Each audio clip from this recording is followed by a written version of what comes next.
2024 के लिए सबकी अपनी अपनी तैयारियां चल रही। प्रधानमंत्री नरेंद्र मोदी इस वक्त बीजेपी की केंद्रीय चुनाव समिति की बड़ी मीटिंग ले रहे हैं, जिसमें बड़े फैसले होने वाले हैं। उधर इंडिया गठबंधन की बनाई गई कमेटी ने भी आज पहली मीटिंग की और ज्वाइंट रैली का ऐलान कर दिया। यानी दोनों तरफ से चुनाव के लिए कमर कस ली गई है। दोनों तरफ मीटिंग्स का दौर चल रहा है, दोनों तरफ तैयारियां जोरों पर हैं। एक तरफ नरेंद्र मोदी की तरह तैयारी, दूसरी तरफ इंडिया गठबंधन की तैयारी। लेकिन आप देखिए कि G20 से फ्री होते ही पीएम मोदी भी इलेक्शन मोड में सीधे आ गए। G20 का तो भव्य आयोजन पूरी दुनिया देख चुकी और G20 की सफलता को भी दुनिया मान चुकी। इसलिए आज पीएम मोदी का भव्य स्वागत हुआ। बीजेपी मुख्यालय में सैकड़ों कार्यकर्ता जुटे थे। उन्हें उम्मीद थी कि पीएम आएंगे और कुछ कहेंगे, लेकिन प्रधानमंत्री नरेंद्र मोदी बीजेपी मुख्यालय तो पहुंचे और कार्यकर्ताओं का अभिवादन स्वीकार किया। फुल फ्रेम में दिखाइए पहले वो तस्वीर, बाद में इंडिया गठबंधन की बात करेंगे। तो पीएम की आप तस्वीर देखिए कि पीएम वहां पर पहुंचे हैं बीजेपी हेडक्वार्टर में, और आप देखिए इतने फूल बरसे कि पीएम की गाड़ी पर जो आगे जो शीशा होता है उसमें ड्राइवर देखेगा क्या भाई, दिख ही नहीं रहा है। मोदी मोदी के नारे लगे।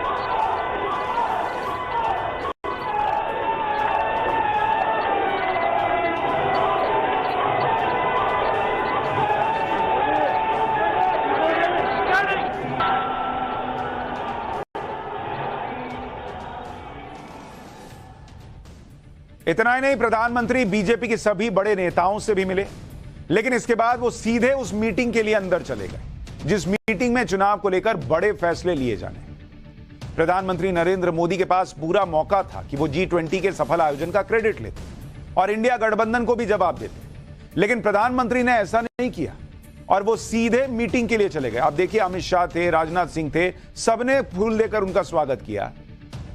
पीएम चाहते तो बोल सकते थे, लेकिन बिना कुछ बोले वो सीधे अंदर चले गए, जहां उनका स्वागत फिर से हुआ।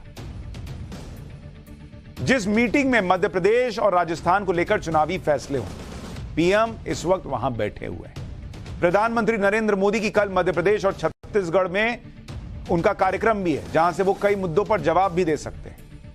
लेकिन इससे पहले आज बीजेपी हेडक्वार्टर के बाहर क्या माहौल था, कैसे पीएम मोदी का स्वागत हुआ, कैसे बीजेपी कार्यकर्ताओं में उत्साह था, उसकी आप तस्वीर देखिए। G20 के भव्य आयोजन को लेकर जबरदस्त माहौल था। हर जगह मोदी मोदी हो रहा था और पीएम चाहते तो इसको वहां पर बोलकर और कार्यकर्ताओं में उत्साह भरकर और विपक्ष के बारे में, विपक्ष के जो तरीके रहे जिस पर बड़े सवाल खड़े हुए, उस पर कुछ बोलकर पॉलिटिक्स कर सकते हैं। लेकिन पीएम सीधा अंदर चले गए मीटिंग कर। उधर विपक्ष भी पूरी तैयारी कर रहा है। आज दिल्ली में इंडिया गठबंधन की कोऑर्डिनेशन कमेटी की पहली बैठक हुई है। यह पहली बैठक हुई शरद पवार के घर पर। बैठक में शरद पवार के अलावा कांग्रेस से केसी वेणुगोपाल थे, आरजेडी से तेजस्वी यादव, शिवसेना से संजय राउत के अलावा आम आदमी पार्टी से राघव चड्ढा, कश्मीर से महबूबा मुफ्ती, उमर अब्दुल्ला जैसे नेता शामिल। कोऑर्डिनेशन कमेटी में अलग अलग दलों के 14 नेता हैं। हालांकि बैठक में 12 दलों के नेता ही शामिल हुए। बैठक के बाद कमेटी का एक बयान जारी करके यह बताया गया कि आगे उनका एजेंडा क्या रहने वाला, मतलब आगे वो क्या करने वाले हैं। कोऑर्डिनेशन कमेटी ने यह तय किया है कि सीट शेयरिंग की प्रक्रिया शुरू की जाए। यह भी तय हुआ कि इस पर जल्द बातचीत होगी और जल्द से जल्द चीजें फाइनल की जाएंगी। भाई पिछली बार भी तो यही बोल रहे थे कि जल्द से जल्द सीट शेयर करना है। आज मीटिंग भी हो गई तो भी यही कह रहे हैं कि जल्द से जल्द सीट शेयर करना है। करोगे कब, होना कब है ये आज भी पता नहीं चल पाया। कमेटी ने देश भर में विपक्ष की साझा रैलियां करने का फैसला ले लिया है। पहली साझा रैली अक्टूबर के पहले हफ्ते में भोपाल में होगी। रैली में महंगाई का मुद्दा, बेरोजगारी का मुद्दा, बीजेपी सरकार में भ्रष्टाचार का मुद्दा उठाया जाएगा। सभी पार्टियां इस बात पर भी सहमत हुई कि जातिगत जनगणना के मुद्दे को उठाया जाएगा। कोऑर्डिनेशन कमेटी ने मीडिया को लेकर एक सब ग्रुप बनाया है। उसे यह अधिकार दिया गया है कि वो ये तय करे कि किस एंकर के शो में इंडिया गठबंधन का कोई भी प्रतिनिधि नहीं जाएगा। तो एक लिस्ट बनेगी कि इस एंकर के शो में जाएंगे, इसमें नहीं जाएंगे। हालांकि ये काम कांग्रेस पहले एक बार कर चुकी है मीडिया को बॉयकॉट करके, लेकिन उसकी सीटें जो हैं वो बढ़ने की बजाय शायद और घटी गई थी या थोड़ी बहुत बढ़ी हूं, तो कोई बहुत बड़ा फायदा नहीं हुआ। लेकिन कुछ लोग हैं बाहर से दिमाग में बढ़ते हैं कि यार मीडिया का बॉयकॉट कीजिएगा तो अच्छा हो जाएगा। अरे भैया, काम करने से होता, मीडिया का बॉयकॉट करने से होगा। लेकिन इंडिया गठबंधन का सबसे पेचीदा मुद्दा तो सीट शेयरिंग का है। खास तौर पर उन राज्यों में मुश्किल आएगी जहां जहां कांग्रेस की महत्वाकांक्षाएं बढ़ रही हैं। ऐसे 6 राज्य तो साफ तौर पर दिख रहे हैं जहां पर सीट शेयरिंग आसान नहीं होने वाली है। और ये 6 राज्य कौन है मैं आपको बता देता हूं, इनके बारे में आप देख लीजिए। जो 6 राज्य हैं वो 6 राज्य जहां पर सीट शेयरिंग को लेकर पूरा बवाल होगा। एक तो है यूपी, दूसरा है बिहार, तीसरा है महाराष्ट्र, चौथा है बंगाल, पांचवा है पंजाब जहां के बारे में मैं आपको बता चुका हूं कांग्रेस और आपके नेता क्या बोलते हैं, और छठा है दिल्ली जहां के बारे में भी आपको पता है कि आप और कांग्रेस में कैसे तनातनी चल रही है। तो ये 6 तो साफ दिख रहे, बाकी का तो अभी मैंने बोला ही नहीं। और इसमें सबसे इंपॉर्टेंट वैसे यूपी है, कहां, क्योंकि वहां 80 लोकसभा सीटें। और यूपी को लेकर अगर आप देखेंगे कि यूपी को लेकर अलग अलग दावे भी निकलकर सामने आ रहे हैं। जैसे यूपी को लेकर कई मीडिया रिपोर्ट्स का दावा है कि यूपी में कांग्रेस जो है 25 से 30 सीटें चाहती है। कई मीडिया रिपोर्ट्स दावा कर रही है पूरी ताकत से यूपी में उतरने जा रही है। भाई यूपी से ही अमूमन प्रधानमंत्री जो है वो चुने जाते हैं। नरेंद्र मोदी भी तो यूपी से लड़े ना भाई। तो यूपी में ही पार्टी कमजोर रहेगी तो राहुल जी पीएम कैसे बनेंगे? उस सपने का क्या होगा? पूरे गांधी परिवार के यूपी में उतरने और कांग्रेस अध्यक्ष मल्लिकार्जुन खड़गे के भी यूपी से ही चुनाव लड़ने की अटकलें चल रही हैं। बहुत चर्चा चल रही है इसकी। जहां जहां ये लोग कर रहे हैं अच्छा पूरा यूपी में ये लोग ताकत लगाने वाले हैं। क्या चर्चा चल रही है मार्केट में सुनिए। कांग्रेस के नए प्रदेश अध्यक्ष अजय राय पहले ही ये दावा कर चुके हैं कि राहुल गांधी अमेठी से चुनाव लड़ेंगे। ये तो वो कह चुके हैं, तो इसलिए इस पे चर्चा चल रही है। अजय राय ये भी कह चुके हैं कि प्रियंका वाड्रा को वाराणसी से चुनाव लड़ाने के लिए कांग्रेस पूरा प्रयास कर रही है। फिर रायबरेली की सीट से सोनिया गांधी तो मौजूदा सांसद हैं और ये यूपी में कांग्रेस की इकलौती लोकसभा सीट है, तो यहां से सोनिया गांधी के ही लड़ने के पूरे आसार हैं। नई बात यह है कि मल्लिकार्जुन खड़गे के भी यूपी की किसी सीट से चुनाव लड़ने की चर्चा हो रही है कि कांग्रेस के जो अभी अध्यक्ष है मल्लिकार्जुन खड़गे, ये भी हो सकता है यूपी से चुनाव लड़ने। अब इस बात में कितना दम है ये तो कहना मुश्किल है, लेकिन अगर खड़गे को यूपी से उतारने का कोई प्लान बन रहा है तो यह प्लान हो सकता है मायावती की काट का प्लान हो, जो इंडिया गठबंधन में शामिल नहीं। अब आप कहेंगे मायावती का मल्लिकार्जुन खड़गे, ये कैसे वो मायावती का वोट काटेंगे? भाई देखिए इसको समझिए, वो गणित मैं आपको समझाता हूं। यूपी में बड़ा दलित वोट बैंक है और इसमें बरसों से सबसे बड़ी दावेदारी अगर दलित वोट बैंक में किसी की रही है तो वो मायावती की रही है। अगर यूपी के दलित वोट को आप देखेंगे तो आप इसका हिसाब देखिए। यूपी में दलित वोट अगर इसको आप देखेंगे तो आपको समझ में आ जाएगा कि क्यों यूपी में इतना जोर लगाया जा रहा है और क्यों मल्लिकार्जुन खड़गे के यूपी से चुनाव लड़ने की कयास लगाए जा रहे हैं। जो दलित वोट है यूपी में कुल वो 22% के करीब है उत्तर प्रदेश के अंदर। और दलित वोट को आप 2 हिस्सों में अमूमन बांटते। एक हिस्सा होता है जिसको आप कह रहे हैं, एक होता है जाटव और दूसरा होता है नॉन जाटव। मायावती जो है वो खुद जाटव समुदाय से आती है। जाटव समुदाय मायावती का इसलिए कोर वोट बैंक, यानी 50% इधर हो जाता है और 50% इधर हो जाता है दलित वोट। अब जाटव वोट किसके पास जाता है ये भी तो सवाल है ना। अब इसको अगर आप देखेंगे 2014 और 2019 के लिहाज से कि किसको कितना जाटव वोट गया, तो आपको समझ में आ जाएगा कि क्यों मायावती का वोट काटना इंडिया गठबंधन के लिए बड़ा जरूरी है। 2014 में देखिए बीएसपी को जाटव वोट का 68% वोट गया था। 68% जब नरेंद्र मोदी की लहर चल रही थी तब भी जाटव वोट 68% बीएसपी के पास गया। बीजेपी को मिला था 15% और सपा को मिला 4% और कांग्रेस को मिला 2%। आप देख रहे हैं कांग्रेस की हालत क्या है जाटव वोट बैंक में। इसी तरह से अगर आप 2019 का चुनाव देखेंगे तो तब बीएसपी और सपा दोनों मिलकर लड़े थे, तो इनका जो वोट था जाटव वोट बैंक वो 74% इस गठबंधन को चला गया। बीजेपी के पास आया इसमें से 21% और कांग्रेस को जो मिला वो मिला मात्र 3%। तो कांग्रेस जाटव वोट बैंक जो है वो कहीं से भी अपनी तरफ खींच नहीं पा रही। खींच कौन रहे हैं? नरेंद्र मोदी के नाम पर 15 से 21 हो गया बीजेपी। और ये जो बीएसपी और सपा का आप 74% देख रहे हैं, इसमें भी मेजरली बीएसपी है, सपा ज्यादा नहीं। अब सवाल है कि ये नॉन जाटव का क्या हिसाब है, ये लोग किधर वोट करते हैं। 2014 और 2019 का हिसाब आपको समझा दूंगा तो आपको यह भी पता चल जाएगा कि नॉन जाटव किधर जाता है। नॉन जाटव में बीएसपी मात्र 29% वोट खींच पाती है। 2014 में तो यही हुआ। यहां बीजेपी करती है कमाल, 45%। जो आप कह रहे हैं ना कि बीजेपी यूपी में इतनी सीट क्यों पाई, क्योंकि वहां पर उन्होंने दलित वोट बैंक में सेंध लगाई और नॉन जाटव को अपनी तरफ खींचा। यहां सपा है 10% वोट 2014 में, और कांग्रेस जो है वो यहां भी पीछे है मात्र 4%। और 2019 में अगर आप देखिएगा, जब बीएसपी और सपा मिलकर लड़े, बीएसपी प्लस एसपी, तब भी जो नॉन जाटव वोट था वो इनके पास मात्र 30% आया। आना कितना चाहिए था? 29 प्लस 10, कम से कम 39% तो आता, लेकिन 5 साल बाद और घट गया। और बीजेपी नॉन जाटव जो दलित हैं उसमें 45% से बढ़कर सीधा 60% वोट हासिल कर, और कांग्रेस 2% बढ़कर 6% पे आई। तो मामला जो है वो दलित वोट बैंक का साफ नजर आता है कि या तो बीजेपी रेस में है नॉन जाटव में, और अगर आप जाटव में देखेंगे तो सीधे सीधे बीएसपी नजर आती है।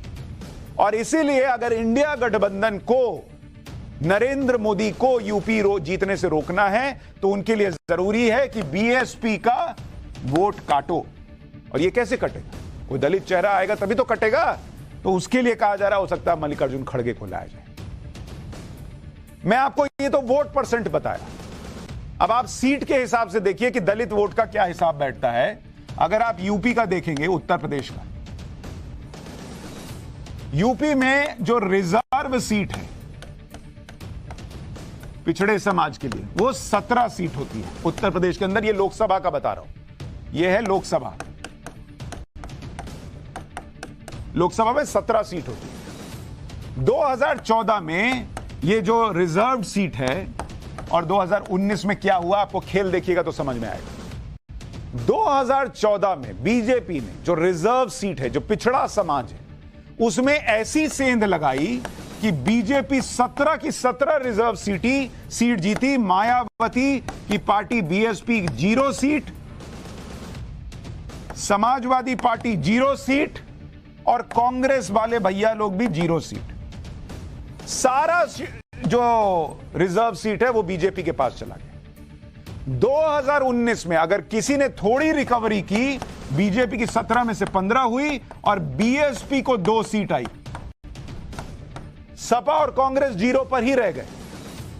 इसलिए आप देखिए कि दलित थोड़ा बहुत किधर जाता भी है नरेंद्र मोदी से छिटक कर, तो वो बीएसपी के पास जाता है, सपा और कांग्रेस के पास नहीं जाता। और ये सिर्फ लोकसभा की बात नहीं है, मैं आपको विधानसभा में बता देता हूं कि यूपी विधानसभा में अगर आप देखिएगा तो यूपी विधानसभा में 84 सीट जो है वो रिजर्व कैटेगरी की आती है, 84। और इसमें आप गेन देखिए,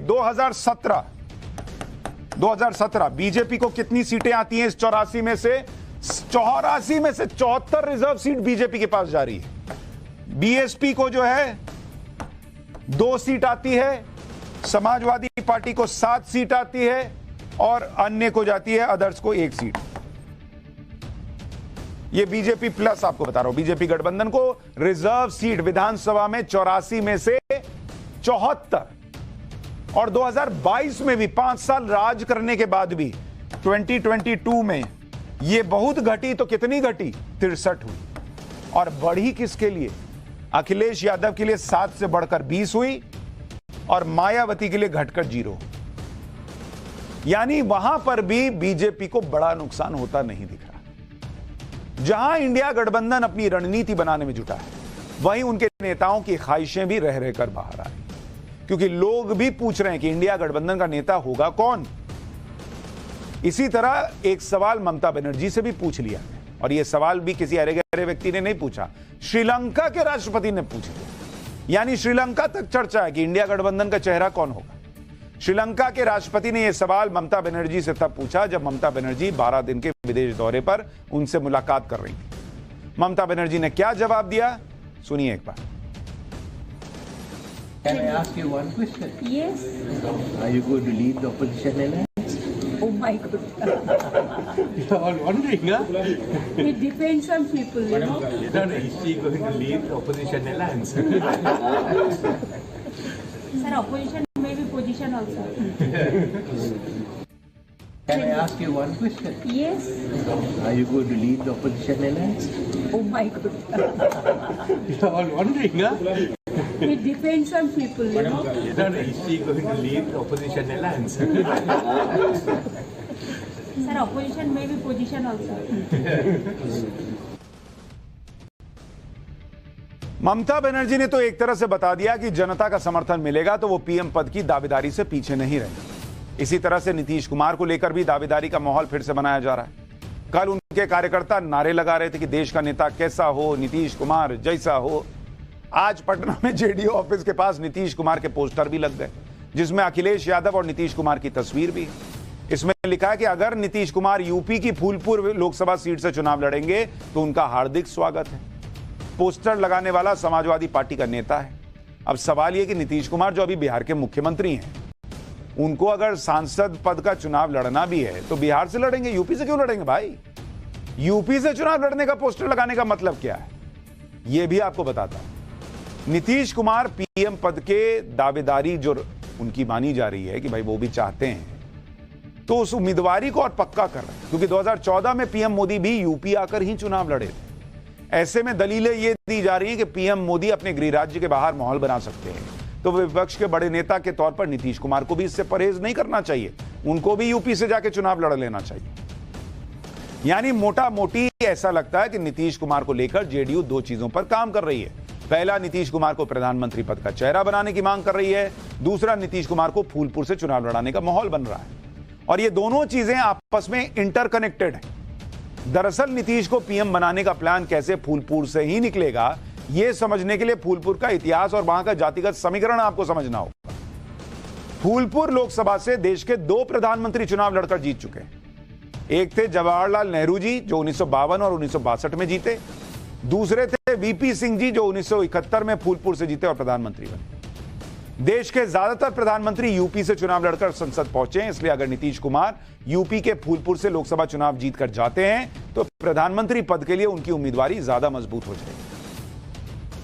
नीतीश को लेकर फूलपुर सीट की चर्चा इसलिए भी हो रही है क्योंकि फूलपुर सीट का जातीय समीकरण भी नीतीश कुमार के लिए फिट बैठता है। नीतीश कुमार कुर्मी समाज से आते हैं और फूलपुर में बड़ी संख्या में कुर्मी पटेल वोटर हैं।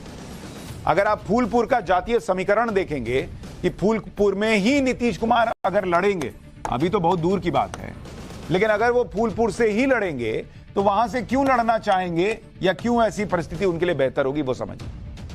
यहां पर अगर लोकसभा में देखेंगे तो कुल वोटर जो है फूलपुर में वो है 20 लाख 20 लाख वोटर। इसमें पटेल जो हैं वो 3 लाख हैं, यादव 2 लाख हैं वोटर, मुस्लिम जो हैं वो हैं 2 लाख वोटर, करीब करीब ऐसा राउंड फिगर मैं आपको बता रहा हूं। और जो अन्य ओबीसी हैं वो हैं 5 लाख। यह है वहां का गणित। लेकिन नीतीश कुमार के सीक्रेट प्लान में बीजेपी को कोई दम नहीं दिख रहा। बीजेपी को लगता है कि नीतीश कुमार सिर्फ माहौल बना रहे हैं और इस तरह का माहौल इंडिया गठबंधन का हर वो नेता बना रहा है जो पीएम पद की दावेदारी चाहता है। और इसी बात को लेकर इंडिया गठबंधन में भयंकर टकराव। बीजेपी के नेता सुशील मोदी क्या कह रहे हैं नीतीश कुमार को लेकर, वो भी सुनिए। अब तो झगड़ा शुरू हो गया प्रधानमंत्री पद को लेकर। कल ललन सिंह ने एक सभा के अंदर बाकायदा उनका बायोडाटा रिलीज किया नीतीश कुमार का। इतने साल तक मुख्यमंत्री रहे, ईमानदार हैं, फलाना है, इनको जो है अलायंस का प्रधानमंत्री पद का उम्मीदवार होना चाहिए। उधर ममता बनर्जी के लोग ममता बनर्जी का नाम फ्लोट कर रहे हैं, कांग्रेस के लोग बाकी कर रहे हैं। तो पहले तय तो करें कि उनके प्रधानमंत्री पद का दावेदार कौन होगा। नीतीश कुमार लाख कुछ बोले हैं, मन में तो है कि एक दिन के लिए भी प्रधानमंत्री बन जाए। हर आदमी के मन में लड्डू फूट रहा है कि शायद हम। विपक्ष की एक परेशानी उनके नेताओं की छवि भी है। विपक्ष के कई नेताओं पर भ्रष्टाचार के आरोप, जैसे इंडिया गठबंधन में शामिल समाजवादी पार्टी के नेता आजम खान के ठिकानों पर आज इनकम टैक्स की रेड पड़ गई। 3000 करोड़ की टैक्स चोरी के मामले में आज सुबह एक साथ 3 राज्यों में आजम खान और उनके करीबियों के 28 से ज्यादा लोकेशन पर रेड डाली गई। यूपी, महाराष्ट्र और एमपी में इनकम टैक्स के 150 अधिकारियों और कर्मचारियों ने यह छापेमारी की। यूपी में रामपुर, मेरठ, गाजियाबाद, सहारनपुर, सीतापुर, लखनऊ में कई घंटे कहा जा रहा है छापेमारी चली।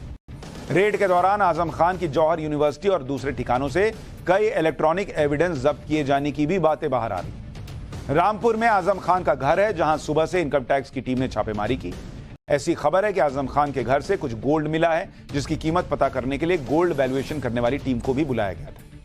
आजम खान के परिवार के जौहर ट्रस्ट के मामले में इनकम टैक्स की छापेमारी हुई है। साल 2019 में बीजेपी विधायक आकाश सक्सेना ने central board of direct taxation यानी सीबीडीटी को आजम खान के खिलाफ शिकायत दी। शिकायत में आरोप यह लगाया गया था कि आजम खान ने मौलाना मोहम्मद अली जौहर यूनिवर्सिटी ट्रस्ट के जरिए 3000 करोड़ रुपए की टैक्स चोरी की। इस ट्रस्ट में आजम खान का परिवार, उनके करीबी ट्रस्टी हैं। आरोप है कि ट्रस्ट के नाम पर जो जौहर यूनिवर्सिटी और रामपुर पब्लिक स्कूल बना, उसके लिए अवैध रूप से जमीन भी हथियाई गई। शिकायत में ट्रस्ट के नाम पर अवैध रूप से पैसे जमा करने, उन पैसों के दुरुपयोग का आरोप लगाया गया। शिकायत में कहा गया कि जब आजम खान सत्ता में थे तो ट्रस्ट की बिल्डिंग से लेकर फर्नीचर का इंतजाम लोगों को डरा धमका कर किया गया। यह भी आरोप लगाया गया कि आजम खान अपने काले धन को ट्रस्ट में निवेश कर टैक्स चोरी कर रहे हैं। शिकायत में सबूतों के साथ दिखाया गया कि जब आजम खान सत्ता में थे और मंत्री थे तो उस दौरान ट्रस्ट को करीब 50 करोड़ की डोनेशन भी मिली, और जब आजम खान सत्ता में नहीं थे तो ट्रस्ट को मुश्किल से 1 करोड़ की डोनेशन। यानी ये सब बातें जो आरोप लगाए गए हैं उसमें कही गई और अब छापेमारी की बात सामने आ गई। आजम खान पर एक्शन हुआ तो इंडिया गठबंधन की पार्टियों ने आजम खान के समर्थन में उतरने का फैसला किया और उसे राजनीतिक बदला बताने लगी। अखिलेश यादव ने ट्वीट करते हुए कहा कि सरकार जितनी कमजोर होगी, विपक्ष पर छापे उतने बढ़ते जाएंगे। समाजवादी पार्टी के प्रवक्ता फखरुल चंद हसन ने कहा कि घोसी चुनाव में मिली हार का बदला आजम खान से लिया जा रहा है। एक बार उनको भी सुनिए। देश के कानून में समाजवादी पार्टी को विश्वास है। ये लड़ाई जब कानूनी आएगी तो समाजवादी पार्टी, माननीय आजम साहब उसको लड़ेंगे, लेकिन जिस तरीके से घोसी विधानसभा चुनाव को भारतीय जनता पार्टी हारी, दिल्ली से भेजेगा प्रत्याशी जिस तरीके से उत्तर प्रदेश में हारा, उसको लेके भारतीय जनता पार्टी में खिसियाहट है। भारतीय जनता पार्टी उसी खिसियाहट को एजेंसियों के थ्रू अपने मिटाने की कोशिश कर रही है, लेकिन समाजवादी पार्टी के लोग इन एजेंसियों के दुरुपयोग से, इन छापेमारियों से डरने वाले नहीं हैं। इंडिया गठबंधन की एक और नेता ममता बनर्जी के भतीजे और टीएमसी के सांसद अभिषेक बनर्जी की भी आज ईडी के सामने पेशी। ईडी ने उन्हें स्कूल जॉब स्कैम के मामले में पूछताछ के लिए बुलाया था। ईडी के अधिकारियों की तरफ से बताया गया कि अभिषेक बनर्जी को बंगाल में हुए स्कूल भर्ती घोटाले में सबूत देने के लिए बुलाया गया है। ईडी अधिकारियों के मुताबिक लीप्स एंड बाउंड्स नाम की जो कंपनी स्कैम से जुड़ी है, अभिषेक बनर्जी उसके डायरेक्टर रह चुके हैं, इसलिए अभिषेक बनर्जी से उस कंपनी के बारे में जानकारी मांगी गई। कुछ दिन पहले ईडी ने इस कंपनी के ठिकानों पर छापे मारे थे और कंपनी के पूर्व डायरेक्टर को गिरफ्तार किया। कंपनी पर करोड़ों रुपए के संदिग्ध लेन देन का आरोप। स्कूल जॉब स्कैम में ईडी पश्चिम बंगाल के पूर्व शिक्षा मंत्री पार्थ चटर्जी को गिरफ्तार भी कर चुकी है। अभिषेक बनर्जी का जो मामला है वो अब सामने ही है। तो इंडिया गठबंधन की मुश्किलें कम नहीं है। आरोप लग रहे हैं, छापेमारियां चल रही हैं, दूसरा सीट का शेयरिंग करनी है, अभी उस पर भी कुछ होता दिख नहीं रहा है। तो अलग अलग चीजें चल रही हैं। उधर नरेंद्र मोदी ने अपनी तैयारी भी शुरू कर दी, लेकिन तैयारी तो योगी भी कर रहे हैं। पाठशाला में अब उत्तर प्रदेश के मुख्यमंत्री योगी आदित्यनाथ के मेगा प्लान का चैप्टर। उत्तर प्रदेश में योगी आदित्यनाथ अब वो करने वाले हैं जो 47 साल में नहीं हुआ। सीएम योगी यूपी में अब 100 नोएडा बनाने वाले हैं। क्या, जरा इसका चैप्टर देखिए।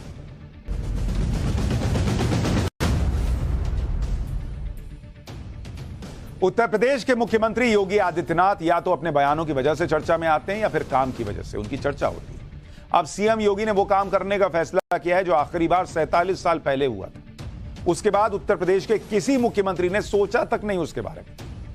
उत्तर प्रदेश के सबसे पिछड़े इलाकों में से एक बुंदेलखंड के विकास के लिए सीएम योगी एक मेगा प्रोजेक्ट शुरू करने जा रहे हैं। ये वो प्रोजेक्ट है जिससे उत्तर प्रदेश में नोएडा जैसे न जाने कितने शहर तैयार हो जाएंगे। कई लोग तो कह रहे हैं 100 नोएडा बन जाएगा। और नोएडा वो जगह थी जहां कोई यूपी का मुख्यमंत्री आना नहीं चाहता था। योगी आदित्यनाथ आए, सबको लगता था नोएडा जाते हैं तो हार जाते हैं। योगी जी ने कहा जाएंगे कैसे नहीं जाएंगे, देखो आए भी और जीत के भी दिखाए।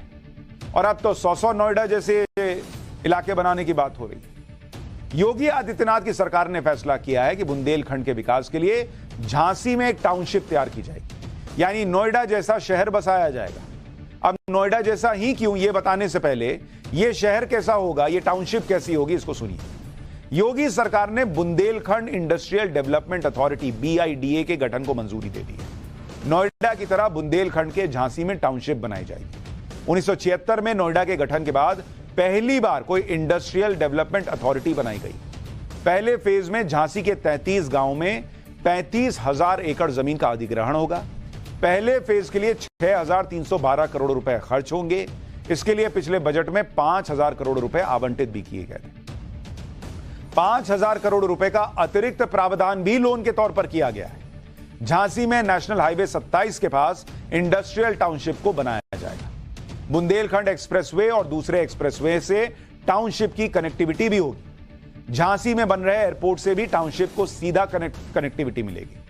टाउनशिप के बनने के बाद बड़ी बड़ी कंपनियां यहां आ सकती हैं। सोचिए 47 साल पहले नोएडा का जब गठन हुआ था, उसके बाद किसी सरकार ने इंडस्ट्रियल डेवलपमेंट अथॉरिटी के गठन के बारे में सोचा ही नहीं भाई। अगर यह काम पहले हो गया होता तो आज यूपी में नोएडा जैसे न जाने कितने शहर होते। बुंदेलखंड इंडस्ट्रियल डेवलपमेंट अथॉरिटी के तहत झांसी में टाउनशिप बनने के फायदे आपको आगे बताऊंगा, लेकिन पहले यह देखिए कि सीएम योगी कैसे मिशन मोड में यूपी को डेवलप करने में जुटे हुए। सीएम योगी देश के पहले मुख्यमंत्री हैं जो प्रधानमंत्री नरेंद्र मोदी के विजन को जमीन पर लागू कर रहे हैं। पीएम मोदी ने 2018 में एस्पिरेशनल डिस्ट्रिक्ट प्रोग्राम शुरू किया। इस योजना का मकसद देश के सबसे पिछड़े जिलों का विकास करना था। अब सीएम योगी ने यूपी के 100 इलाकों को एस्पिरेशनल डिस्ट्रिक्ट प्रोग्राम से जोड़ भी दिया है। 20,000 से 1 लाख की आबादी वाले कस्बों को इस योजना से जोड़ा गया है। इन कस्बों में शिक्षा, स्वास्थ्य और कारोबार की व्यवस्था की जाएगी। इस योजना से रोजगार भी मिलेगा और लोगों का पलायन रुकेगा। 100 कस्बों को ट्रांसफॉर्म करने में 100 करोड़ रुपए खर्च किए जाएंगे। 31 मार्च 2026 तक इन इलाकों में यह योजना चलती रहेगी और 31 मार्च 2028 तक मॉनिटरिंग की जाएगी कि विकास हुआ है या नहीं हुआ है। यानी प्रधानमंत्री मोदी के गाइडेंस में योगी आदित्यनाथ उत्तर प्रदेश को तेजी से विकसित राज्यों की लिस्ट में पहले पायदान पर लाने के लिए जुटे हुए और इससे बुंदेलखंड के लोग भी खुश हैं, खासतौर पर महिलाएं। सुनिए बुंदेलखंड की जनता क्या कह रही है। जो लोग बुंदेलखंड के लोग सिर्फ सूखे से परेशान रहते थे, विकास ना होने से परेशान रहते थे, आज की डेट में वो गदगद है भाई। सुनिए पब्लिक क्या बोल रही है। उत्तर प्रदेश में योगी जी के आने से हमारा शासन भयमुक्त हो गया है और बुंदेलखंड एक्सप्रेसवे भी बन गया। चित्रकूट में धार्मिक स्थल को काफ़ी बढ़ावा दिया है योगी जी ने।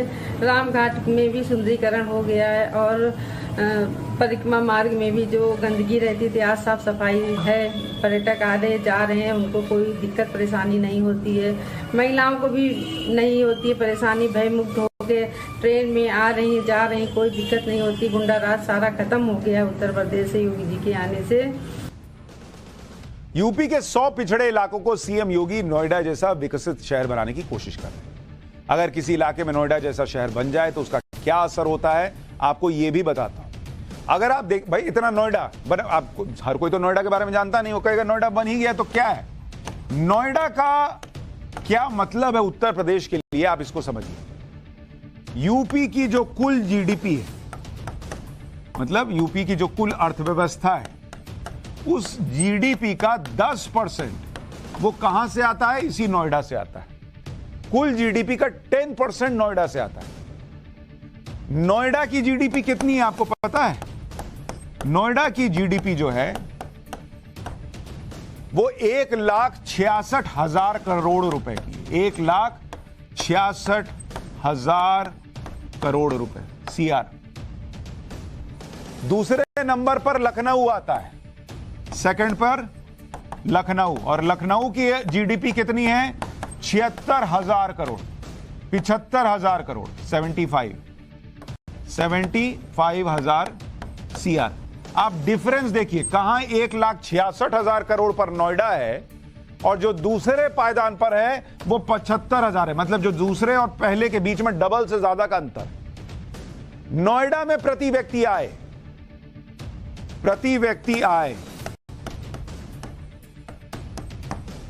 ये 9 टाइम्स है, 9 गुना, 9x।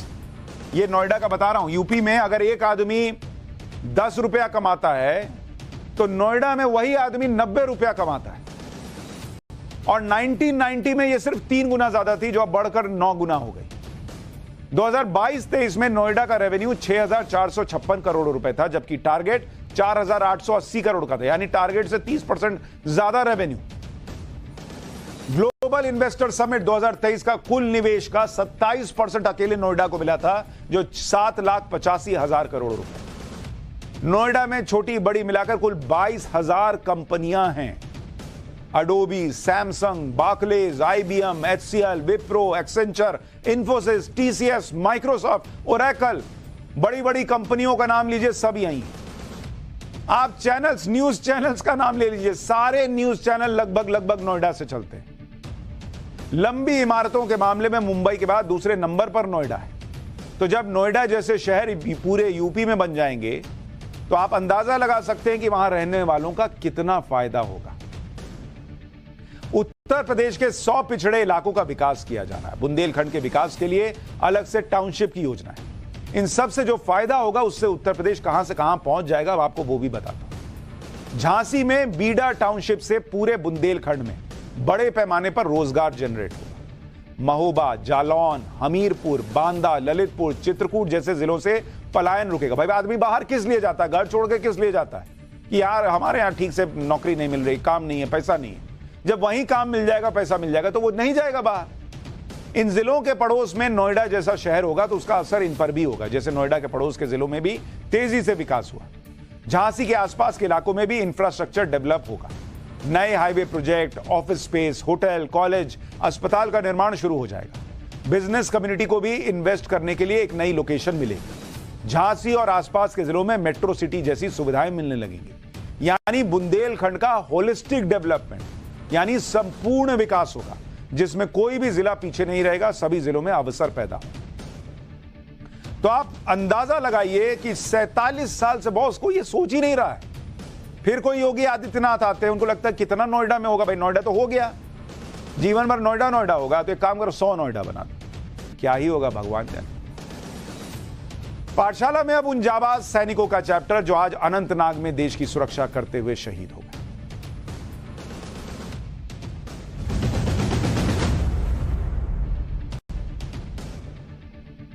आज जम्मू कश्मीर के अनंतनाग इलाके में भारतीय सेना और जम्मू कश्मीर पुलिस का एक जॉइंट ऑपरेशन चल रहा था। इसमें आतंकियों से एनकाउंटर के दौरान कमांडिंग अफसर कर्नल मनप्रीत सिंह, मेजर आशीष धोनाक और जम्मू कश्मीर पुलिस के DSP हुमायूं भट्ट शहीद हो गए। सेना के मुताबिक गोलीबारी के दौरान इन तीनों अधिकारियों को अस्पताल ले जाया गया, लेकिन ज्यादा खून बह जाने की वजह से इन्हें बचाया नहीं जा सका। कल रात से ही अनंतनाग के जंगलों के इलाके में सेना का सर्च ऑपरेशन चल रहा था, जहां अब भी कई आतंकी छिपे हैं, ऐसी खबर है। सेना और पुलिस के जवान इन आतंकियों की तलाश में जुटे हैं। पूरी उम्मीद है कि हमारे जवान इन तीनों सैनिकों की शहादत का बदला जल्द लेंगे और जरूर लेंगे, जैसा पहले भी किया है। लेकिन भारतीय सेना में कई ऐसे गुमनाम सैनिक हैं जिनके बलिदान की ज्यादा चर्चा नहीं होती। आज आपको उन जाबाज सीक्रेट सैनिकों के बारे में बताना चाहता हूं जिन्होंने आतंकी को जहन्नुम पहुंचा दिया।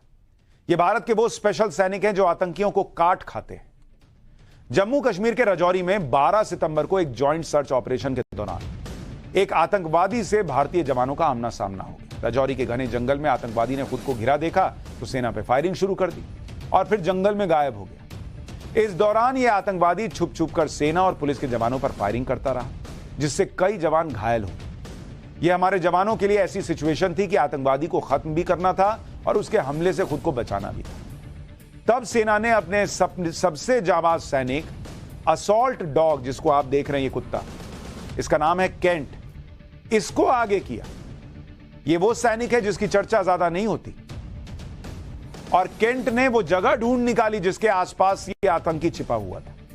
इससे हमारे सैनिकों को आतंकवादी की सही लोकेशन का पता चल गया और उस आतंकी को मार गिराया गया। लेकिन जब ये क्रॉस फायरिंग हुई तो आतंकवादी की गोली केंट को भी लग गई और उसकी मौत हो गई। अपनी कुर्बानी से पहले केंट ने अपने मिशन को पूरा जरूर कर दिया। भारतीय सेना में असॉल्ट डॉग और स्निफर डॉग वो जाबाज सैनिक है जिनकी चर्चा बहुत कम होती है। इनके बारे में लोग ज्यादा नहीं जानते, लेकिन इनका बलिदान किसी सैनिक से कम नहीं।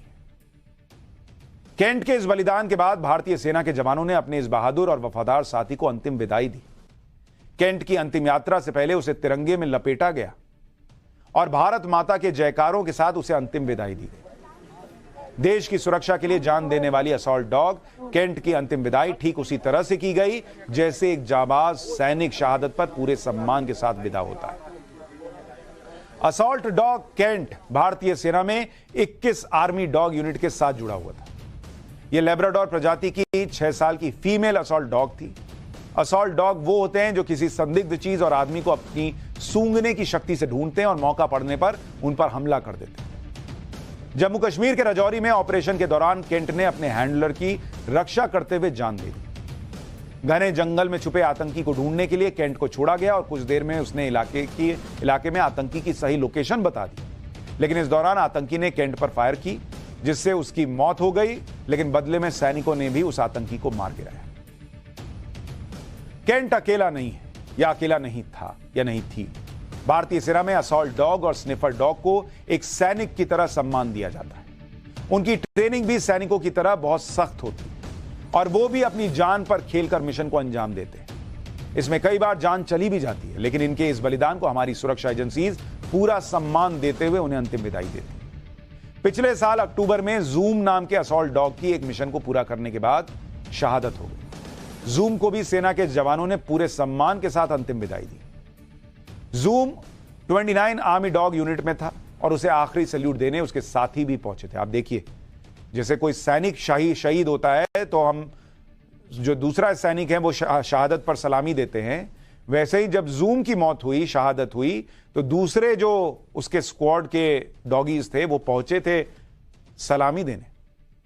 29 army dog unit assault dogs ने 2 पैरों पर खड़े होकर अपने बहादुर साथी जूम को ट्रिब्यूट दिया। दिखाइए, ये देखिए तस्वीर, उन्होंने 2 पैर पर खड़े होकर उसे सलामी दी। ये वीडियो सोशल मीडिया पर बहुत वायरल हुआ था। एक बार तस्वीर देखिए।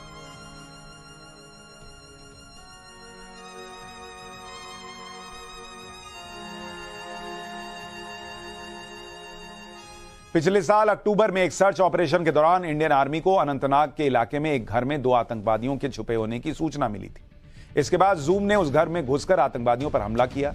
इस दौरान आतंकवादियों ने उस पर फायरिंग कर दी, लेकिन बुरी तरह जख्मी होने के बावजूद वो आतंकियों से लड़ता रहा। इसके बाद सैनिकों ने दोनों आतंकियों को मार गिराया। इस ऑपरेशन के 3 दिन बाद अस्पताल में जूम की भी मौत हो गई। जूम सिर्फ 2 साल का था। लेकिन आज आपको कुछ और किस्से बताने थे, कैसे इनकी ट्रेनिंग होनी थी ये बताना था, लेकिन वक्त कम रह गया। लेकिन ये वो सैनिक हैं, सीक्रेट सैनिक, जो देश की सेवा में कोई कमी नहीं छोड़ते और इन्हें भी उतना ही सलाम है।